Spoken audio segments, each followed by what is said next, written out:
What's the weirdest unsolved mystery? Lars Middank. Guy goes on a ski vacation, bumps his head hard enough to warrant a doctor's visit, gets diagnosed with a ruptured eardrum, which he takes care of for a couple of days with an antibiotic. He's due to fly home, but while in the airport, he's spotted by the security cameras full-on sprinting out of the airport with his luggage. He goes missing after that.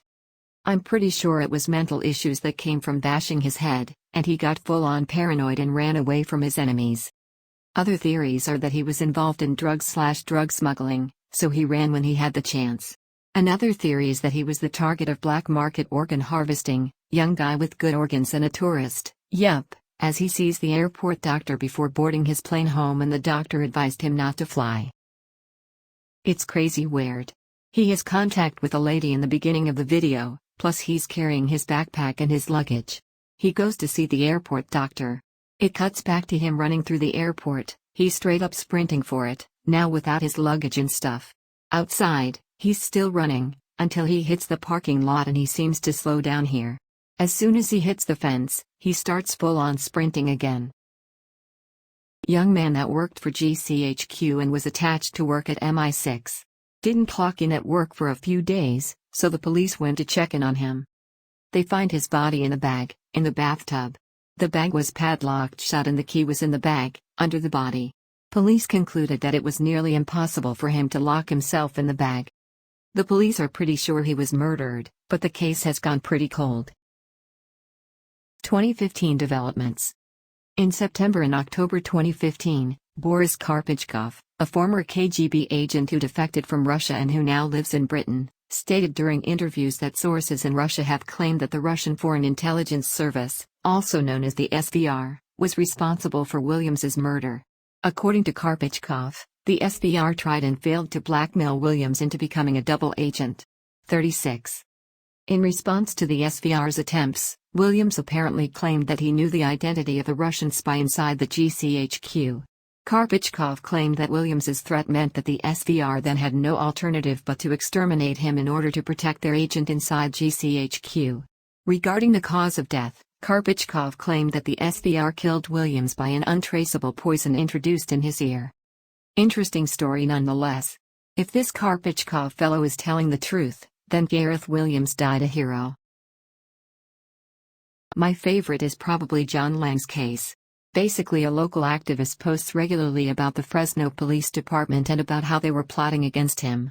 People thought he was crazy until he set up a camera that recorded lots of weird shit, including a bunch of cops parking across the street from his house staring at him in the middle of the night and a van pulling up with a large camera that people theorized took thermal pictures through walls to see if anyone was inside. He posted that weekend, the police was going to murder him and predicted his death. The police released a report saying that he was stabbed repeatedly in the back and then recanted saying it was supposedly a suicide of a crazy man. Here's an interesting one, the 1969 murder of Jane Britton. A 23-year-old Harvard anthropology student was found murdered in her apartment with some mysterious evidence, an ancient hammer-like tool that was the potential murder weapon, some red powder sprinkled around that links to a weird burial ritual, etc. There's at least 3 or 4 potential suspects, included a professor, boyfriend, and neighbor, but 50 years later it's unsolved. Also some other killings of women nearby in location and age that might be linked. There's an insane thread on Web Sleuths that's worth the read. It even has her neighbor at the time commenting his own input/witness accounts. Mortis.com. It was a mysterious website that simply showed a login page, prompting members to type a username and password. Nobody knew what the site was for, and hackers and decoders on 4chan attempted to crack the password/username to no avail. They did, however, find out the website hosted a huge amount of data, and traced its origins to a man named Tom Ling, who hosted other bizarre sites, such as Cthulhu.net, which simply said dead but dreaming. For reasons unknown, the FBI took Mortis.com down, and the question still remains what the website hosted, and why it was so important that the feds got involved. I'm going to try to include a mystery that isn't brought up every single time this topic gets posted. When 4-year-old Paulette Farah was reported missing from her room, as usual, detectives took a snapshot of the room as evidence. 9 days later, Paulette's body was found, in her bed. She had apparently been there the whole time and was only located because of the smell. She is said to have rolled down to the end of her bed and suffocated between the bed frame, comforter, and mattress. But how did detectives miss her body? How did her family? Not even police dogs picked up on the body when they were brought in the day she went missing. NSFW, the identity of the boy and girl in this famous, creepy-ass Polaroid photo from the 80s. Note, this is a disturbing photo that depicts two distressed-looking kids with their arms possibly bound behind them and duct tape over their mouths, lying in the back of a utility van.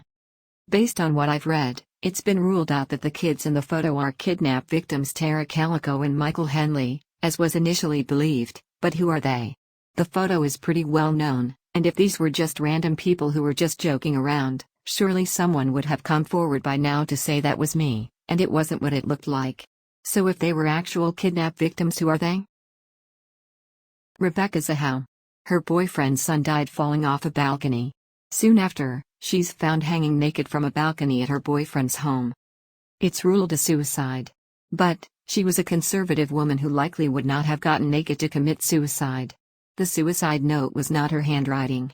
And her boyfriend searched Haitian bondage porn the night before she died. She was tied up, naked, and she was Burmese. The mystery is unsolved, but most people with brains conclude she was killed as revenge for her boyfriend's son's death by her boyfriend's brother.